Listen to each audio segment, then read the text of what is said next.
하시겠습니다. 하나님 아버지, 저희들 주일 예배로 모여 하나님께 영광 올려드리고자 하옵나이다.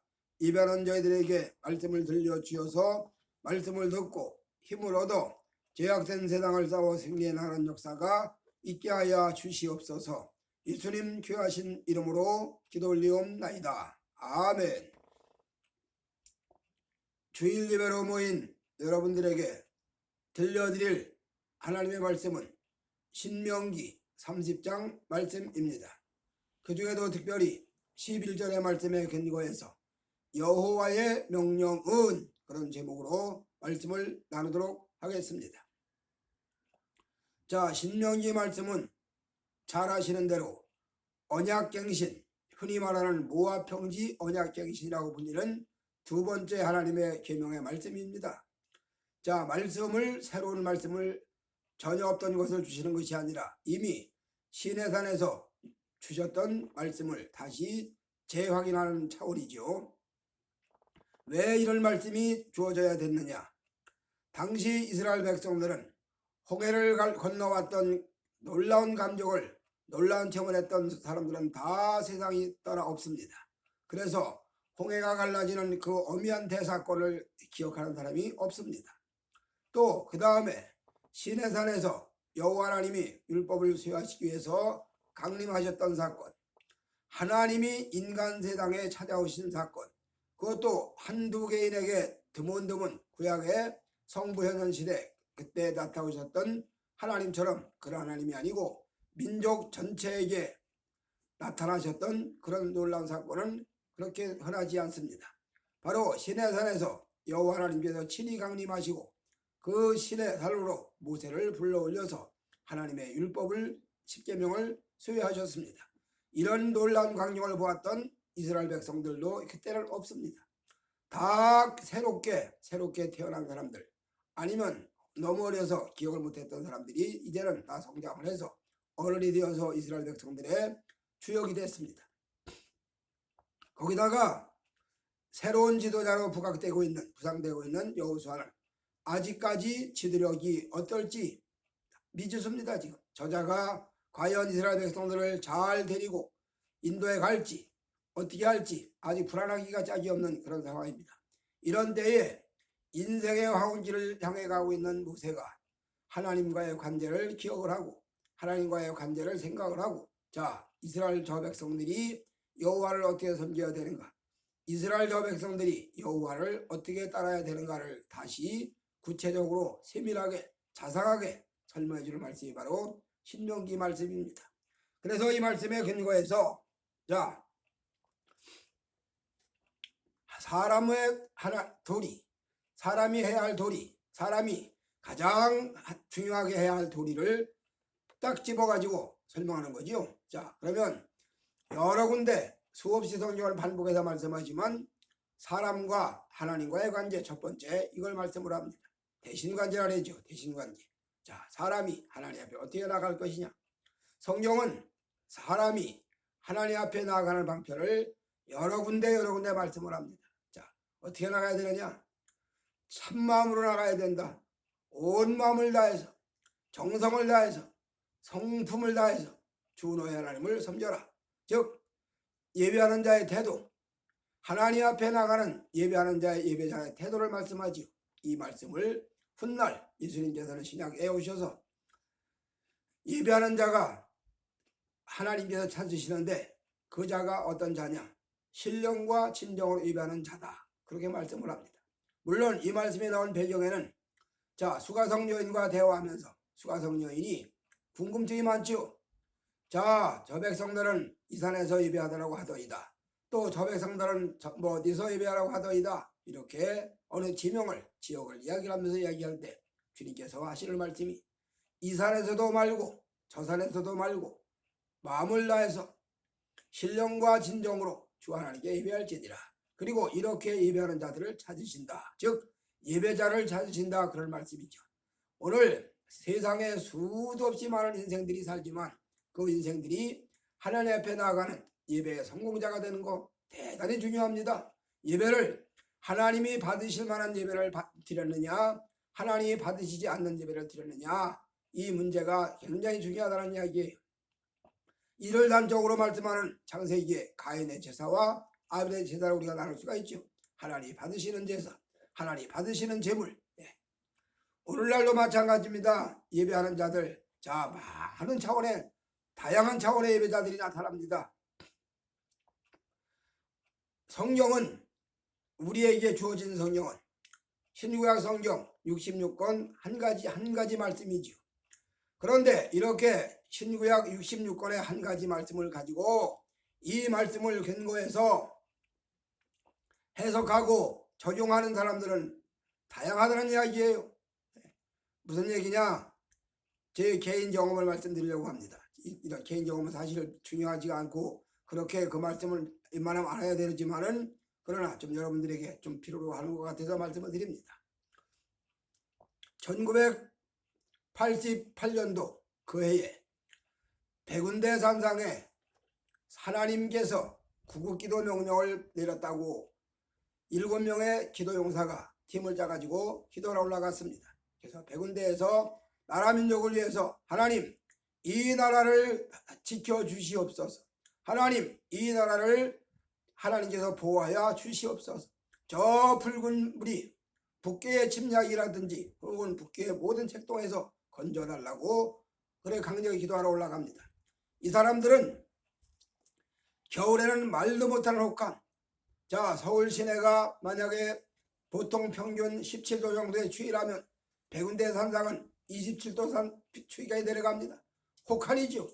이 혹한에서 견뎌내느라고 참 무진장의 고통을 겪으면서 애를 씁니다. 여름에는 천둥번개, 비바람, 벼락의 공포를 느끼고 삽니다.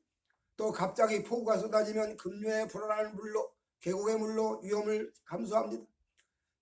추나 추동 사계절에 변화무쌍한 모든 계절들을 다 겪어내면서, 폭설에 폭우에 변화별 어려움을 다 겪어내면서 오직 나라 민족을 위한 하나님의 명령이라는 이 명령에 의해서 이들은 기도를 합니다.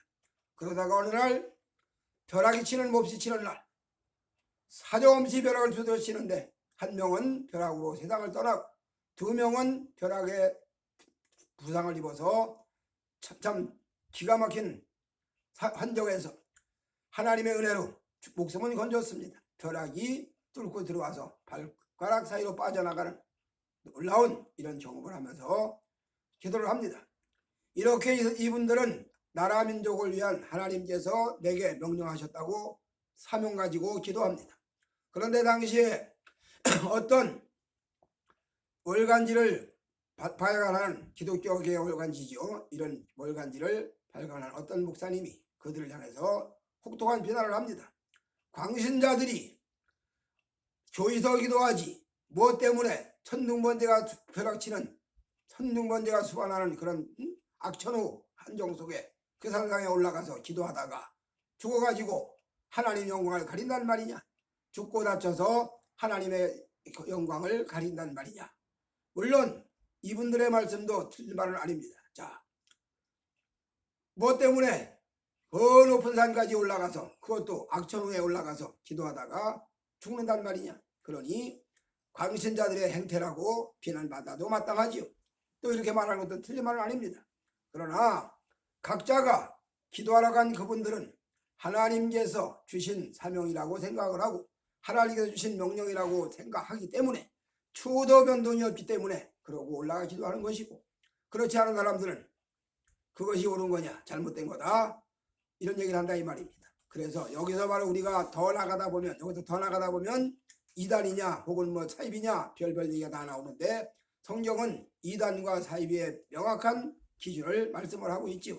어쨌든 무슨 얘기를 하려고 하는 거 아니, 성경은 한 가지지만, 즉 하나님께 나아가는 방법은 똑같지만 하나님께 나아가는 방편이 사람마다 다르기 때문에 여기서 필연적으로 문제가 다 나온다, 그런 이야기입니다. 오늘날 이 땅에 사는 많은 교회들이 인종에 따라서, 환경에 따라서, 언어에 따라서 다양한 교회로 세워집니다.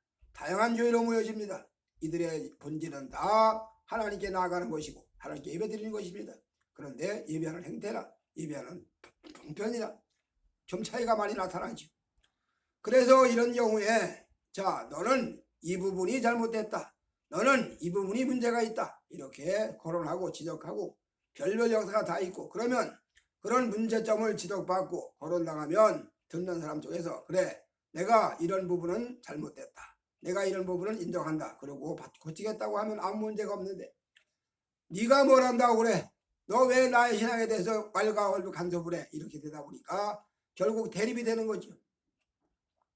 어떤 분이 유튜브에 참 그 말씀을 올리는데 보면 개혁주의 신학, 규경신학 참 제대로 잘 풀어갑니다. 말 그대로 공부를 제대로 잘했어요. 아주 정확하게 잘했습니다. 그만하면 하나님께서 인정하실 만한 좋은 믿음의 사람으로 볼 수 있습니다. 그런데 이번에 문제점이 뭐냐? 은사를 완전 부인하는 겁니다. 성령 은사는 없다.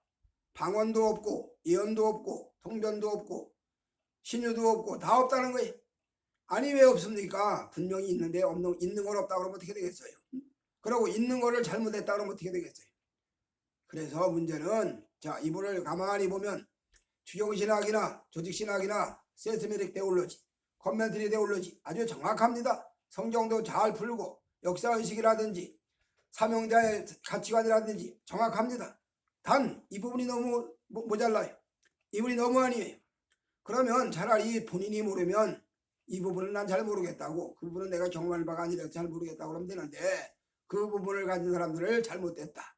물론 영적 은사 하는 사람들, 영적 하는 사람들이 잘못된 부분으로 가는 경우가 참 많기 때문에 우리 속담에 자라보고 놀란 토끼 소뚜껑 보고 놀란다고 잘못된 것들이 많다 보니까 그런 현상이 오는 것인데, 그러나 성경에는 말씀이 따로 있고 성령 은사가 따로 있는 게 아니라 손바닥과 손등과 같은 현상이에요.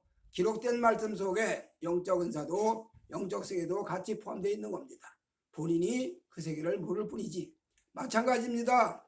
백운대 산상에 올라가 감사하며 사명감을 감당한다고, 사명 주신 은혜 감당한다고 기도하고 나라 민족에 기도한다고 올라갔던 사람들은 하나님이 그 개인에게 주셨던 사명의식, 하나님이 그 개인에게 명령하셨던 사명의식, 여기에 입각해서 여기에 부응해서 주여 내가 주 앞에 기도로 나라 민족을 위한 국기대 제물로 드리겠나이다, 올리겠나이다, 그런 믿음으로 올라가는 것이고, 또 그렇지 않은 반대쪽에 있는 사람들은 광신자냐, 교인 놔두고 뭐 때문에 그 높은 산상에 올라가서 그것도 비바람 치고 천둥번개 치는 날, 벼락 치는 날 올라가서 벼락에 맞아 죽는다는 말이냐, 그런 이야기를 한다 이 말이. 이렇게 하나님께 나가는 대신관계, 사람이 하나님 앞에 어떻게 나갈 것이냐, 사람이 하나님 앞에 어떻게 나갈 것이냐, 이거를 정확하게 성경은 이야기해 주고 있습니다. 그래서 성경대로, 성경이 말하는 대로 그렇게 나가면 잘못이 없지요. 구약에서 말하면 3대 절기, 5대 저사를 통해서 하나님께 나아가는 방편을 이해하고 실천하는 겁니다. 이런 것이 잘못됐을 때 이사야가 신랄하게 비판하지요. 너희들의 그 무수한 재물이 무슨 유익이며 너희의 그 무수한 제사가 내가 무슨 상관이냐, 차라리 오지 말아라, 내 마당만 밟을 뿐이다, 그렇게 신랄하게 이사야는 비난을 하고 성토를 합니다. 오늘 우리 모두가 다 인간들은 하나님 앞에 나아가야 될 책임이 있습니다. 인간들은 너나 할 것 없이 하나님께 나아갈 의무가 있습니다. 그래서 하나님께 나아갈 때 어떻게 나아가냐, 하나님이 말씀하신 대로, 하나님이 명령하신 대로, 하나님의 뜻대로 거기에 따라서 하나님에 나아가는 거죠. 이렇게 하나님과의 언약관계가 체결된 사람들은 반드시 예배가 나타납니다. 주일 예배로 나타납니다. 주일 예배가 하나님과의 언약관계가 맺어진 결정적인 계약서입니다. 이 주일 예배를 하나님의 말씀에 따라서, 하나님의 뜻에 따라서 성실하게 올려드리는 믿음, 이 믿음을 우리는 바른 신앙이다, 바른 믿음이다, 그렇게 이야기를 합니다. 그리고 이런 바른 믿음은 바른 신학의 그 토대에서 나타납니다. 우리 모두가 다 인 땅 사는 동안에 하나님께서 말씀하신 대로 대신관계, 즉 하나님을 아버지로 부르고, 즉 하나님은 나의 아버지가 되고 우리는 그의 자녀가 되고, 이렇게 해서 하나님과 관계가 체결되는 놀라운 사건, 대신관계 문제입니다. 바로 모세가 이스라엘 백성들을 향해서 너희들이 이제 이 모압 평야에서 잠시 후면 요단을 건너 가나안으로 들어가는데 그 땅에 들어가서 너희들은 이렇게 하나님을 섬겨라. 그 땅에 들어가면 너희들은 이렇게 하나님을 경배해라. 그 땅에 들어가면 너희들은 이렇게 하나님께 나아가라. 이 말씀하는 거예요. 대신관제입니다. 그 다음에 두 번째로 대인관제지요. 하나님만 찾는 게 아니라 하나님과 사람과의 관계 역시 중요합니다. 십자가 사건, 십자가 수직선과 수평선 하나로 위로 수평선만 있어도 막대기에 불과하고 옆으로 수평선만 있어도 막대기에 불과하고 위로 수직선만 있어도 막대기에 불과합니다. 두 개의 막대기가 하나로 연결될 때 십자가가 되지요. 이거를 스가랴는 은총과 연락이다. 은총의 막대기, 연락의 막대기, 그렇게 해서 둘을 묶어서 십자가를 보여주는 말씀을 합니다. 스가랴는 훗날 오실 예수 메시아에 대해서 예언을 참 많이 하지요. 자, 이렇게 두 개의 막대기, 즉 두 개의 구약으로 말하면 구약의 언약의 두 돌비, 십계명, 대신관제, 대인관제, 언약의 두 돌비로 그렇게 표현을 합니다. 오늘 대신관제가 중요한 것처럼 중요한 만큼 대인관제도 많이 중요합니다. 부모와 자식과의 관계, 부부와 부부와의 관계, 형제와 자매 사이의 관계, 친구와 친구 사이의 관계, 이웃과 이웃 사이의 관계를 어떻게 해야 되느냐, 아주 분명하게 말씀을 하죠. 오늘날 이 시대에 참으로 말도 못하는 제약된 풍조가 만연하지요. 지금 결혼이 신성하지요. 결혼이 굉장히 귀중합니다. 이 귀중한 결혼이 참 이런저런 이유로 인해서 중도에 파괴되고 이혼되는 확률이 너무나 많습니다. 그래서 뭐 이혼율이 50%가 넘느니 이혼율이 뭐 60%를 육박했느니 이렇게 여기저기 놀라운 사건이, 놀라운 이야기가 수도 없이 많이 들려옵니다. 이혼하는 사유를 보면 뭐 성격 탓, 성격이 안 맞아서, 뭐 마음이 안 맞아서, 뭐가 안 맞아서, 이유는 다양합니다. 그러나 성경은 대인관계, 사람과 사람과의 관계, 특별히 부부간의 관계를 정확하게 이야기합니다. 하나님께서 우리에게 하나님께 나아가는 예배라고 하는, 예배를 드릴 수 있는 교회라고 하는 중차대한 중요한 채널을 허락하셨다면 역시나 가정이라고 하는 보금자리도 만들어 주셨습니다. 이 교회의 예배가 소홀히 여겨지고 가정이 파괴되고 결국 거기서 와지는 부작용, 말도 못한 결과가 오지요. 그래서 하나님은 대인관계, 특별히 부부간의 관계 잘 이야기합니다. 하나님의 말씀에 의지해서 참고 인내하고 또 수용하고 포용하고 또 이해하고 이렇게 하는 문제. 그러려다 보니까 이해하려다 보니까 상대방을 알아야 되고 상대방을 알다 보니까 내가 이 부분은 아내에게 이런 문제가 너무 미약했구나. 또 아내는 이런 점이 내가 남편에게 너무 소홀했구나. 이러고 인정해가면 대화가 됩니다. 그런데 부부관계는 영원한 평행선이죠. 다 자기가 옳다는 거야. 남편은 남편대로 옳다는 거고 아내는 아내대로 옳다는 거고 서로 옳다고 우기니 분명히 하나는 안 옳지. 그런데 서로 다 옳다 보면 결국 어디까지 가냐.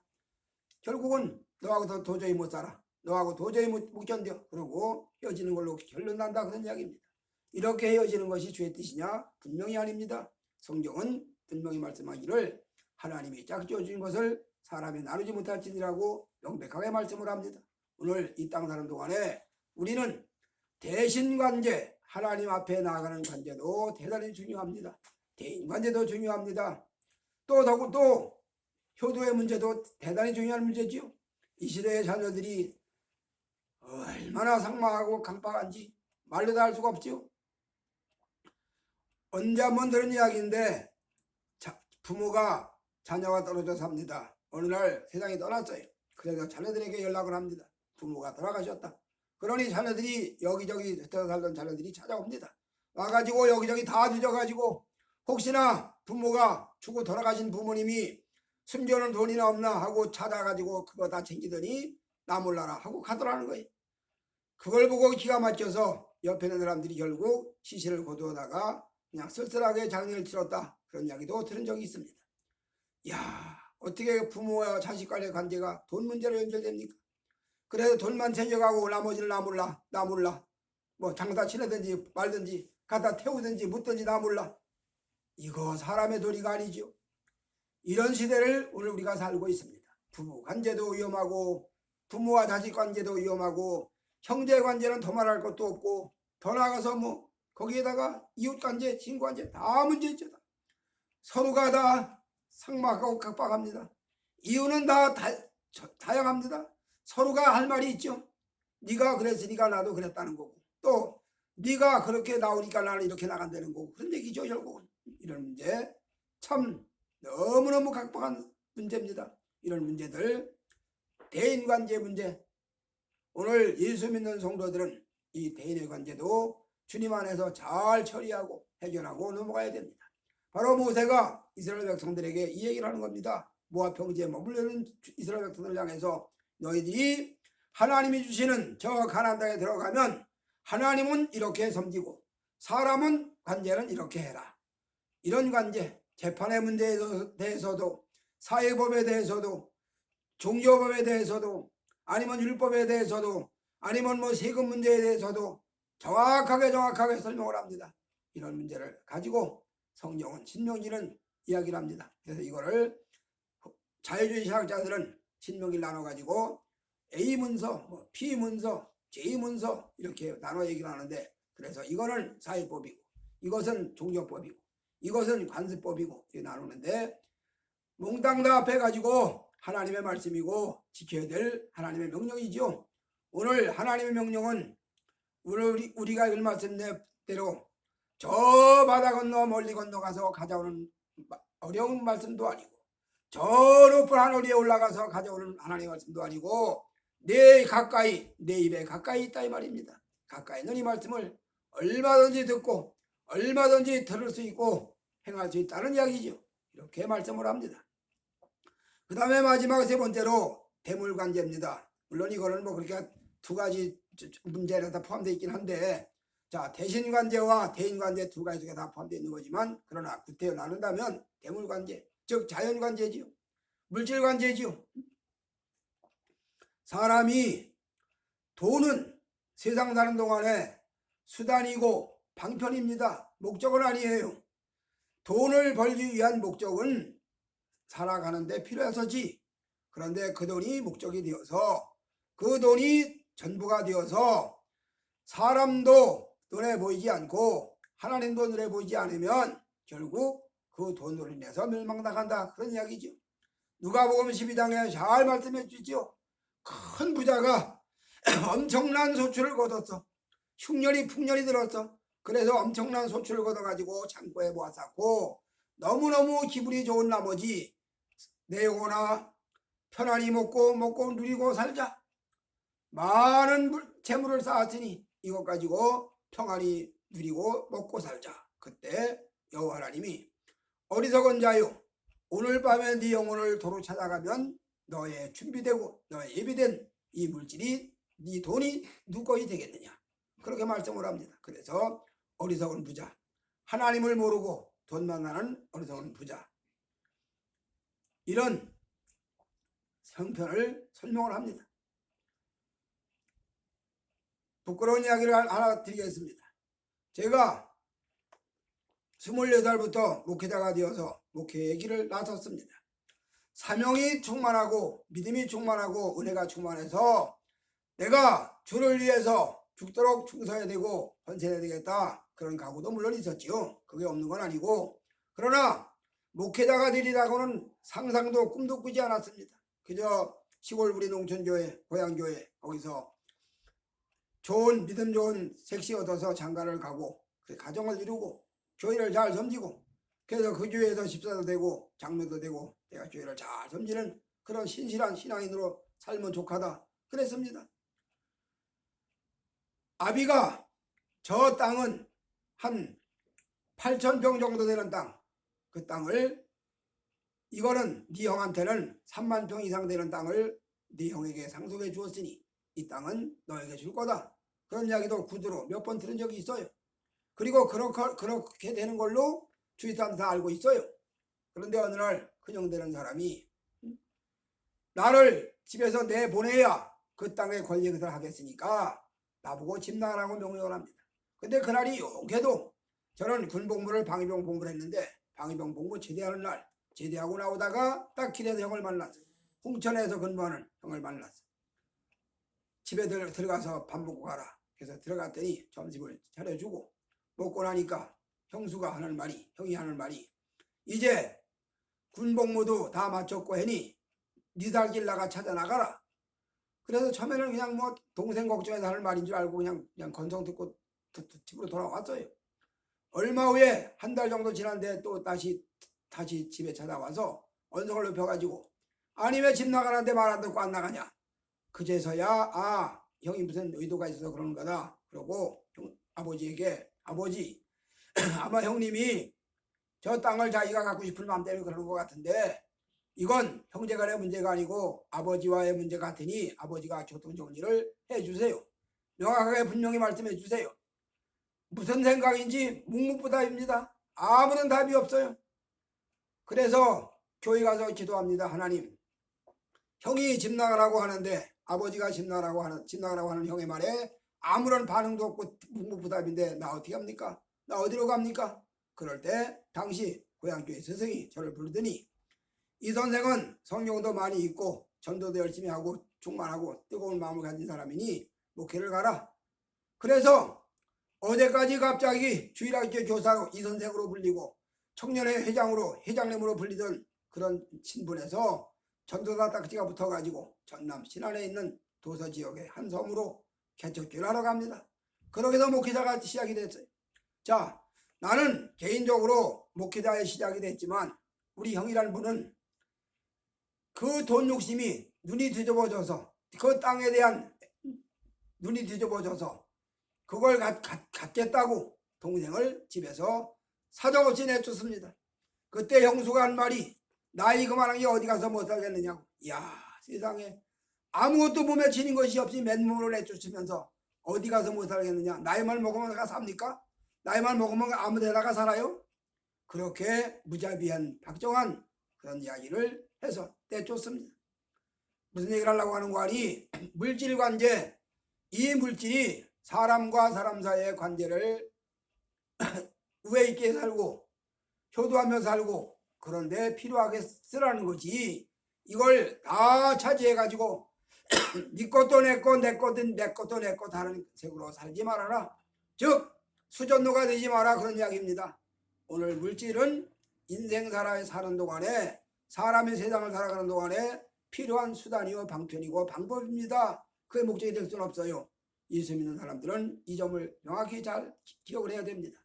오늘 내 말씀을 마칩니다. 자, 우리 모두가 다 신명기 30장에 모세가 모압 평지에서 이스라엘 백성들을 향해서 너희들은 저 가나안 땅에 들어가면 하나님은 이렇게 섬기고 너희들끼리는 이런 관계를 유지하고 물질은 이렇게 관리해라. 그래서 하나님이 보실 때 선진으로 부족함이 없도록 그래서 하나님께서 말씀하신 그 말씀에 미흡함이 없도록 부족함이 없도록 그렇게 살아야 된다. 이렇게 선진으로 살아갈 때 하나님께서 말씀하신 언약의 모든 축복이 너희들의 삶 속에 열매를 맺게 된다. 그런 이야기죠. 지금 우리 이 시대에 쉽게 말하면 우리말로 은혜받은 삶이죠. 축복받은 삶이죠. 건강의 축복도 받고 물질의 축복도 받고 하나님을 잘 섬기는 믿음의 축복도 받으면 얼마나 좋겠습니까? 이런 모든 삶을 유지하는 기초 방편이 바로 뭐냐? 바로 신명기 말씀이다. 그런 이야기입니다. 오늘 하나님께서는 이스라엘 백성들을 불러서 시내산에서 계약을 체결합니다. 언약의 두들기를 수여합니다. 그리고 다시 모압 평지에서 언약 갱신을 체결합니다. 이렇게 언약 갱신된 이 언약의 말씀이 오늘 우리가 읽은 본문 신명기 말씀입니다. 아무쪼록 저와 여러분이 신명기 말씀이 말씀하는 교훈하는 그 정신에 입각을 해서 그 말씀에 입각을 해서 날마다 주의 말씀대로 잘 따라 사는 삶, 즉 믿음 생활이 그대로 제대로 나타나는 삶이 되어지시기를 주의 이름으로 축복해 드립니다. 아멘. 하나님 아버지 감사합니다. 저희들 신명기 30장 말씀을 듣게 하시니 감사하고 이 말씀에 붙잡혀 이 말씀에 순종해서 하나님의 뜻을 이어가는 저들의 삶이 되어지게 하여 주시옵소서. 예수님 귀하신 이름으로 기도 올리옵나이다. 아멘.